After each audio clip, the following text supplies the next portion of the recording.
ज्येष्ठ प्रतिष्ठानचे आपले प्रमुख आदरणीय दत्ताभाऊ, आदरणीय निंबाळकर साहेब, राजू मिश्रा, आपले माझे सहकारी नागपूर नागरिक बँकेचे अध्यक्ष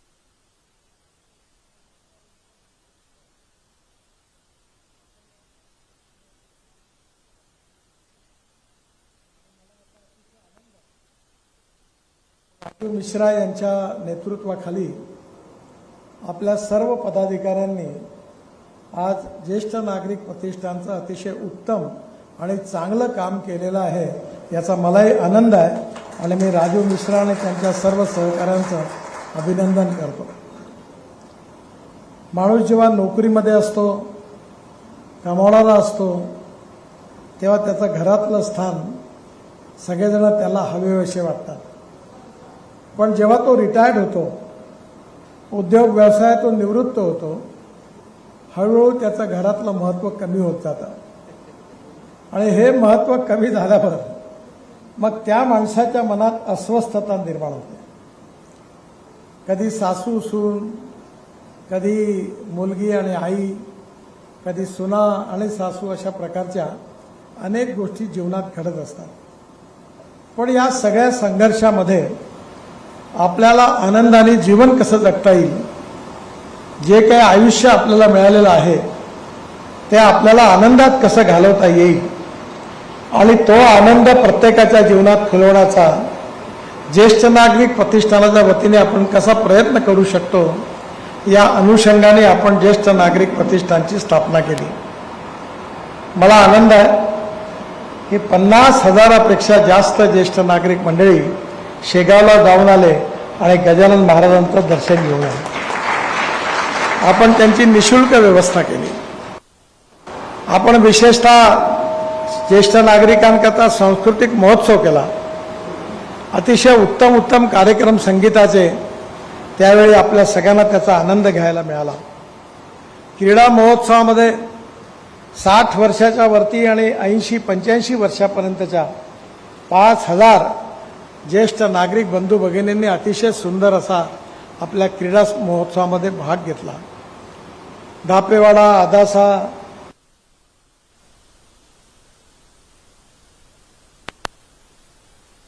व्यायाम करण्याची सुविधा व्हावी, जेणेकरून आपण जर कुठे ना कुठे गुंतून राहिलो तर आपल्या मनात नकारात्मक विचार येत नाही. कसं आहे, empty head is a devil workshop, असं डेव्हिलचं घर आहे असं म्हणतात. त्यामुळे आपण रिकामा झालो की आपल्याला खूप गोष्टी मनामध्ये निगेटिव्हिटी येते. त्यामुळे आपण सतत ॲक्टिव्ह राहिलं पाहिजे, जीवनाचा आनंद घेतला पाहिजे. यावर्षी मला अतिशय आनंद आहे की आपण भक्ती महोत्सव केला आणि त्या महोत्सवामध्ये 8-8, 10-10 हजार लोक रोज सकाळी, महिला पुरुष सगळे यायचे. गजानन महाराजांची पोथी झाली, ज्ञानेश्वरी झाली, गीता पठण झालं, रामरक्षा झाली, भीमरूपी झाली, भगवान गौतम बुद्धांचं जे स्तोत्र होतं ते झालं.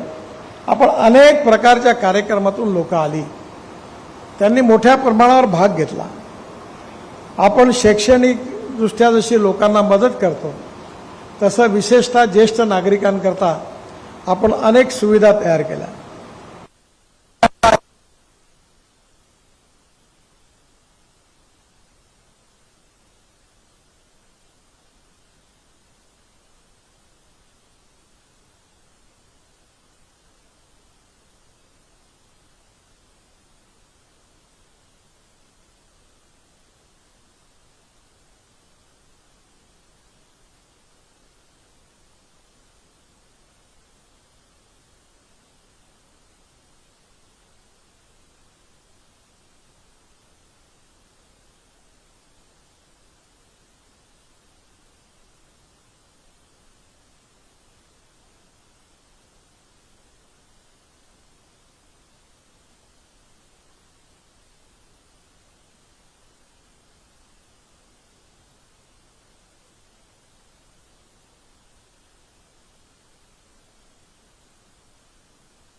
नागरिकांकरता क्लब तयार करतो.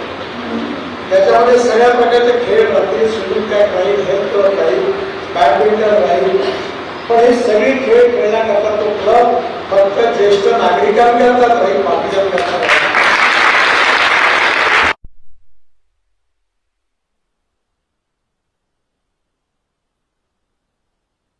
सूर्यनगरमध्ये दिव्यांगांकरता एक पार्क निर्माण केला आणि त्याच्यामध्ये भारतात असा नाही साऊंड थेरपी, जे असं चक्कर फिरवलं की संपूर्ण लाटाचा आवाज येतो त्या दिव्यांगाला, स्मेल थेरपी, त्याच्यानंतर टच थेरपी, वेगळ्या प्रकारचे वॉटर थेरपी, असे 12-13 प्रकारचे निराळे इक्विपमेंट आणले आहेत. ब्रेन लिपी आहे, सुंदर व्यायाम करण्याची दिव्यांगांकरता साधनं आहेत, कॉम्प्युटरवरचे खेळ आहेत की जेणेकरून सकाळी आले तर संध्याकाळपर्यंत दिव्यांग तिथे आपला आनंद घेऊ शकतील आणि त्या प्रकारे तिथे राहू शकतील. असाच ज्येष्ठ नागरिकांकरताही आपण एक चांगला अशाच प्रकारची व्यवस्था उभं करण्याचा नक्की प्रयत्न करू. विशेषतः आपल्या सगळ्यांनी मोठ्या प्रमाणावर अनेक ठिकाणी आपल्या शाखाही पण उघडलेल्या आहे आणि या सगळ्या याच्यामध्ये अनेक कार्यक्रमाचं आपण आयोजन पण करतो आहे. सर्वप्रथम आपल्या या सगळ्या याच्यामध्ये कार्यक्रमामध्ये आपल्या सगळ्यांचा सहभाग हा अतिशय आनंदाचा आणि स्वाभिमानाचा विषय आहे. मला आता काही वेळा बाहेरच्या जिल्ह्यातले लोक जेव्हा भेटतात तेव्हा अनेक लोक मला असं म्हणतात की आमच्याही जिल्ह्यात ज्येष्ठ नागरिकांकरता काहीतरी सुरू करा. मी त्यांना म्हणतो तुम्ही सुरू करा, तुम्हाला काही मदत लागली तर आम्ही करू आणि आपण चांगल्या प्रकारे या प्रकारचे कार्यक्रम आयोजित करू. संगीताच्या कार्यक्रमामध्ये आपण अतिशय चांगला आनंद घेतला. उत्तम उत्तम संगीतातली मोठी मोठी लोक कलाकार आपण या कार्यक्रमामध्ये आणली, आपण सगळ्यांनी त्याचा आनंद घेतला. माझी आपल्याला विनंती आहे की आपल्या सगळ्यांच्या सहकार्याने नक्कीच आपलं हे काम असंच वाढत राहणार आहे. मी या लोकसभेच्या निवडणुकीचा उमेदवार पण आहे. आपल्या सगळ्यांना आशीर्वाद मागण्याकरताही आलेलो आहोत. आपल्या सगळ्यांचा आशीर्वाद माझ्या मागे आहेच. पण दोनच विनंती मला आपल्याला करायची आहे की आता आपण आपली जी मतदानाची यादी आहे ती डाउनलोड केली आहे, बहुतेक राजूजी जवळ पण असेल आणि आपण अनेक ठिकाणी शहरात त्याची व्यवस्था केली आहे. तर पहिले आपलं आणि आपल्या परिवाराचं नाव यादीत आहे की नाही तपासून घ्या आणि नसेल तर फॉर्म भरून घ्या. अजून 27 तारखेपर्यंत आपण त्या लिस्टमध्ये आपल्या सगळ्यांचं नाव जोडण्याचा प्रयत्न करू. दुसरी गोष्ट, मला याची कल्पना आहे की तुम्हाला कुठे जाणं उन्हाच्या वेळी कष्टाचं आहे, पण सगळ्यांकडे मोबाईल फोन आहे. तर आपल्या परिचयातले आपले नातेवाईक, आपले मित्र, आपल्या व्यवसायातले आपले साथीदार जे होते त्या सगळ्यांना आपण जरूर मोबाईलवर फोन करा आणि माझ्या वतीने त्यांना मला मतदान करण्याची विनंती करा. आणि तुम्ही त्यांची नावं आणि फोन नंबर जर माझ्या ऑफिसला दिले तर मी पण त्यांच्याशी बोलण्याचा प्रयत्न करीन. तिसरी महत्त्वाची गोष्ट म्हणजे आपण जिथे बसलो आहे या वस्तीत मला 85% मतं मिळाली, पण मतदान 54% झालं. आणि म्हणून तुम्ही जर 75% मतदान झालं तर मी नक्की 5 लाखापेक्षा जास्त मतांनी यावेळी निवडून येईल. आपल्या सगळ्यांच्या आशीर्वादाने निवडून तर येणारच आहे, पण विशेषतः चांगल्या मार्जिनने निवडून येण्याकरता आपण सगळ्यांनी सकाळी पहिल्या आवरमध्येच मतदान करावं आणि आपल्या मित्रमंडळींना, नातेवाईकांना, मोहल्ल्यातल्या लोकांना आपल्याबरोबर घेऊन जावं आणि दिवसभर फोनवर फॉलोअप करून कोणाचं मतदान राहिलं आहे की नाही राहिलं आहे, केलं आहे की नाही केलं आहे याची तपासणी आपण सगळ्यांनी करावी अशी माझी आपल्या सगळ्यांना विनंती आहे. आपण नेहमी जात, पंथ, धर्म, भाषा, सेक्स आणि पार्टी याच्यावरती उठून काम केलं. कोविडच्या काळामध्ये जवळपास 100 कोटी रुपयाचं साहित्य आपण विदर्भात ठिकठिकाणी पोहोचवलं. ऑक्सिजनचे प्लांट दिले, ॲम्ब्युलन्स दिले. आपल्या मेळघाट जिल्ह्यामध्ये डॉक्टर सातो म्हणून आहेत वर्धा जिल्ह्यातले, ते तिथे सेवा करतात. त्यांना आपण एक मोठी ॲम्ब्युलन्स दिली टेम्पो ट्रॅक्स कंपनीची. त्यांनी 40 हार्टचे ऑपरेशन ॲम्ब्युलन्समध्ये केले. म्हणजे अनेक लोकांचे प्राण वाचले. आणि ज्यावेळी ऑक्सिजन नव्हता तेव्हा लोक ऑक्सिजन विना मरतील अशी स्थिती आली होती. त्यावेळी विमानातून ट्रकमध्ये आपण पाठवून आपण ऑक्सिजन आणला आणि नागपूरच नाही, विदर्भच नाही तर पुण्यापर्यंत आपण ऑक्सिजन पोहोचवून लोकांचं प्राण वाचवण्याचं काम केलं. मानवतेच्या आधारावर आपण सतत जे जे चांगलं काम करता येईल ते करण्याचा प्रयत्न केला. माझ्याकडे मी माझ्या बसण्याच्या माझ्या ऑफिसमध्ये समोर एक वाक्य लिहून ठेवलेलं आहे की मनसा सततम स्मरणीयम वचसा सततम वदनीयम लोकहितम मम करणीयम. आपले नागपूरचे संस्कृतचे पंडित श्रीभा वर्णेकर यांचं ते गीत आहे. आणि म्हणून मला विश्वास आहे की आपल्या सगळ्यांच्या आशीर्वादाने मी पुष्कळ काम करू शकलो. आता दत्ताभाऊंनी सांगितलं तसं जगाच्या कानाकोपऱ्यामध्ये माझं नाव पोहोचलं. अनेक कामं झाली, 7 वर्ल्ड रेकॉर्ड झाले.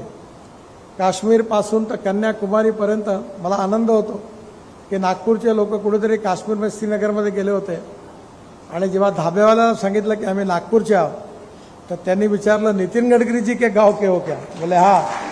तो बोले आप जो खाना है खाइए, मैं आपसे पैसा नहीं लूँगा क्योंकि ये रोड उनके कारण बना जिसके कारण मेरा धंदा चला. अरुणाचलमध्ये गेले तिथे टॅक्सीवाल्यांनी सांगितलं मी पैसे नाही घेणार, तुम्ही नागपूरचे आहात. त्यामुळे नागपूरचा मला अतिशय अभिमान आहे. आणि मी जे काही काम करू शकलो त्याचं खऱ्या अर्थाने श्रेय कोणाला असेल तर माझ्यासमोर बसलेल्या तुम्हा सर्व नागपूरच्या मतदारांना आहे. कारण तुम्ही मला निवडून दिलं नसतं तर मी मंत्री झालो नसतो आणि मंत्री झालो नसतो तर मला कामच करता आलं नसतं. त्यामुळे तुमच्या सगळ्यांच्यामुळेच मी इथपर्यंत पोहोचलो. तुमचा आशीर्वाद, तुमच्या शुभेच्छा अशाच माझ्या मागे आपण सगळ्यांनी जरूर ठेवाव्या अशी विनंती करतो. उशीर बराच झाला आहे त्यामुळे आता मी काही भाषण देत नाही. पण आपण निवडणुकीत 75% मतदान आपल्या भागात आणि त्यातलं 85% आपल्याला मिळणारच आहे. आणि दुसरं नाव नसेल तर नाव नोंदवून घेणं आणि आपले नातेवाईक, आपले मित्र, आपले व्यावसायिक मित्र यांना फोन करून त्यांचं मत माझ्याकरता आपण जरूर मागा. माझी विनंती त्यांच्यापर्यंत पोहोचवा. या 3 विनंत्या मी आपल्याला केलेल्या आहे. आपलं प्रेम असंच राहू द्या अशीच विनंती आहे. खूप खूप शुभेच्छा. नमस्कार. धन्यवाद. बोलो